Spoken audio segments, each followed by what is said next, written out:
thought the best thing would be to help you guys is to talk to a couple of early career teachers who have just started teaching Year 12 and have a look at all the challenges, the reality, the expectations, and I guess the joy of teaching Year 12. So, Elizabeth, do you want to introduce yourself and tell us a bit about yourself and what Year 12 class you teach, and then we'll go through some questions. Yeah, so I teach business studies in Year 12, so I've taken over them from another teacher, which has been extremely fun.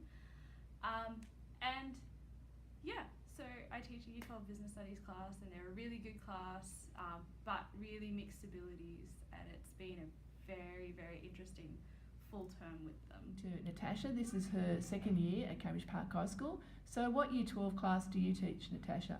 I currently teach a Year 12 Standard English class. And so what about the abilities that are in that class? You've got a range of abilities. It starts off, we've got the top tier. We have students who could have potentially been, in the advanced course, so they're high achievers and they're performing quite well. And then we have a few students, with who speak English as a second language, and who also, have different learning needs. For example, I have one student with a vision impairment, which does impact on her learning, and yeah. How do you find that sort of a difficulty in teaching Year 12 for the first time? Were you prepared for that? It was a little bit surprising to see the spread of classes. You think that in Year 12 they would have the basic literacy skills, and I remember having a lesson where I had to teach them, when do you use a comma, and apostrophe. So my advice would be, don't assume that they know things. Assume that you need to, build from the foundations. Go back, go over the basics of grammar. I even assumed that they would know language techniques. Had to go through all of that. So it was a little bit of a shock to me. One of the biggest challenges for beginning teachers teaching a senior class, and with any class actually, is what your expectations are of the students and then what actually was the reality. Bearing in mind that, when you've got a Year 12 class, that you've got limited time and there's so much in terms of skills and content that you've got to get through. So what were your expectations and what was the reality? Initially, I expected the students to be extremely willing to learn, keen to complete homework and to go above and beyond and do some work at home. However, I really struggled with kind of getting them on board in terms of doing your work at home, extension activities, and initially they were quite content with doing the bare minimum, and I needed to push them. I don't think you can assume that students will want to do more work just because they're in Year 12. Sometimes they need that push and they do need the scaffolding and extra assistance. So that was initially challenging. And also I'd suggest when you're planning lessons, so you have a scope of the lessons that you want to teach, have a few buffer lessons in there, because with, say, we had athletics carnival this year, I think that there was a barbecue on, there were a series of events that, resulted in us losing lessons. So bear in mind that things come up, students sometimes are away, and you do need to have a few lessons set aside just to catch up and to go over things. That's good advice. So expectations versus reality. Okay, so my expectations of a Year 12 class would be that they're extremely focused. They want to do exactly what they're there for. Get a good HSC and all that sort of stuff. But the reality of it is extremely different. I've got some kids who want to do amazing and do really, really well. I've got some kids who know that they're not going to do really, really well and sort of just float along. And then I've got some kids who just are at school because they don't want to go into the real world just yet, and they're trying to complete their HSC. And so that difference between having an extremely motivated class and then a class who's just there because they just want to complete Year 12 is an extreme difference in reality to my expectation. Okay, so Natasha, what do you think is the biggest difference between teaching junior classes and then Year 11 and Year 12? I think with Year 12 there's more accountability, not just for us as teachers but also for the students. So, they're working towards an end goal that's a little bit clearer. I know that with the changes to NAPLAN now, Year 9, there's more accountability for our students. But with Year 12, they're working towards that end goal, whether it's, getting that ATAR that they need, or performing well in a specific course to earn a scholarship, or even gaining the skills that they need to go out into the workforce and do well. So you've got that as a kind of, I suppose, leverage with them to motivate them. I know it's sometimes extrinsic, but it does help in getting them on board. Whereas the juniors, sometimes they're not able to connect what they're doing now to, you know, the future and where they'll be. But with Year 12, because, you know, they are a bit older and I suppose their adult life is nearer, they do get that for the most part anyway. Okay, the difference between teaching a junior class and teaching Year 12, what's it all like? The main difference that I've found anyway is I put a lot of pressure on myself to do a lot more work for my Year 12 class. There is a massive pressure that is not even put upon me, but it's just something that I put on myself, is to make sure that these kids are really ready for their HSE and they're able to attack it in so many different ways, which is a pressure that you don't have when you're teaching a junior class, because, you know, if they bomb one exam in junior classes, it's not really that big of a deal. But if your Year 12 students bomb their HSE, that can ruin their lives. So the amount of pressure that you actually put on yourself to do amazing in teaching them is completely different, and which means the workload is higher. You know, I will stay up all sorts of hours of the night trying to prep for my Year 12 class, which is completely different for the amount of time that I spend prepping for my junior classes. So you need to just be aware that when you actually do get a senior class, it's a lot of work, and it's work that you're going to put on yourself. Okay, so business studies. What are you teaching at the moment in business studies, and how do you approach knowing the content yourself, and how do you plan lessons? So I'm currently teaching marketing to my business studies class, which is really fortunate because that's my area of expertise, I guess. But what I try to do, especially with business studies, is look at a lot of different articles that have come out about different sort of marketing concepts that I'm trying to target. And then I go through textbooks and articles and all of these different sort of sources to get all the knowledge, to make sure that my knowledge is actually correct. And then I go through and break that knowledge down into concepts. So I need to really deconstruct it, pick the key concepts that they need to know, because they clearly don't need to know the university level of marketing. It's just a very, very basic level of marketing. And then because they can't just learn the concepts, they have to learn how to use them, I try to make activities to build them up from there. So it's a lot of making sure that I know exactly what's going on and I know my content inside out. So if they ask me any question, I should be able to answer it. And then breaking it down and building it back up again to a level where they can use it comfortably in any sort of setting. So a lot of classroom discussions are made that way. And there's a lot of mind maps and concept maps, and making sure that they understand all the different areas of marketing. Okay, now teaching a senior class, you obviously have quite a lot of content that you have to get through, and you've got to be, as you mentioned before, you really have to plan out what you're doing. So what suggestions, or how did you approach doing this?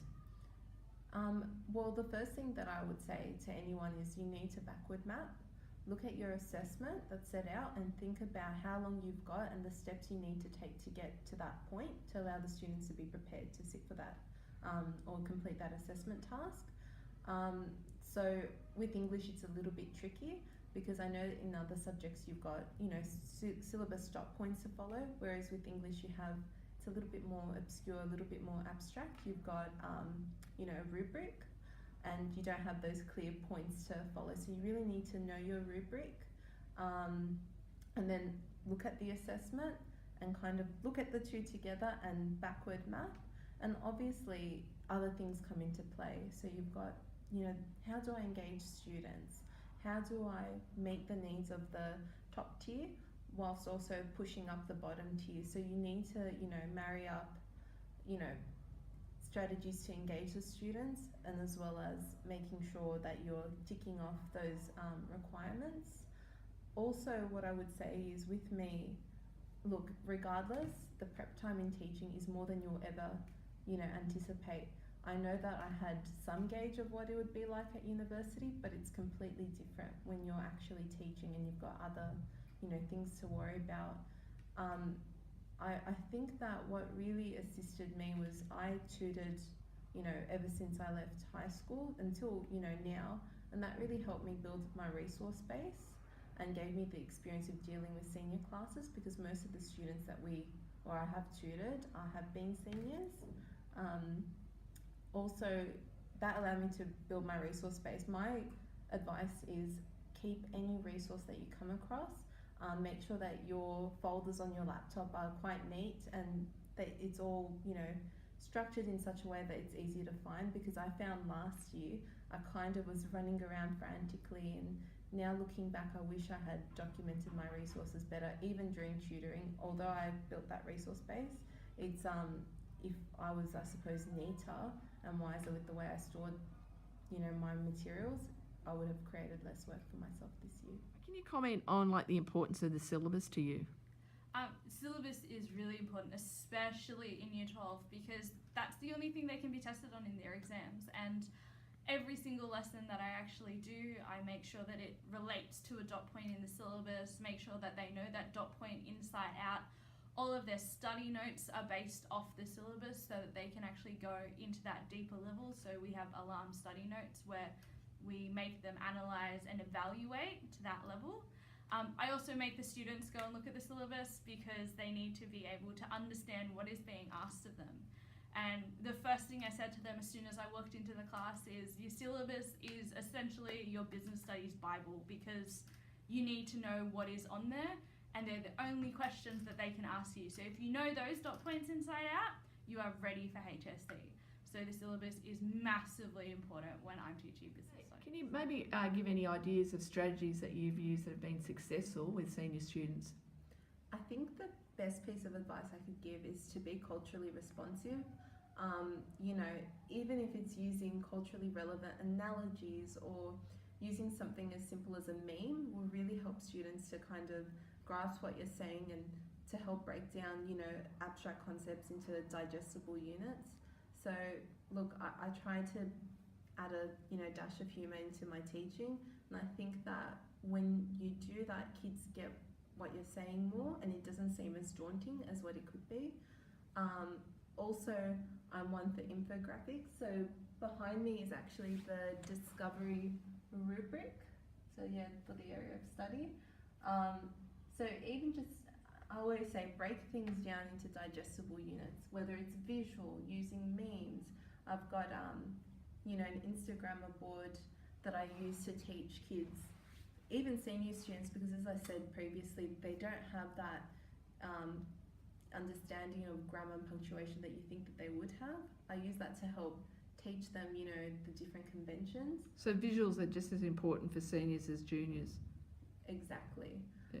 Don't underestimate the value that visuals and graphic organisers and things like that have. It might seem to be silly to do stuff like that with seniors, but it allows them to remember their notes and to, as I said, understand course concepts better.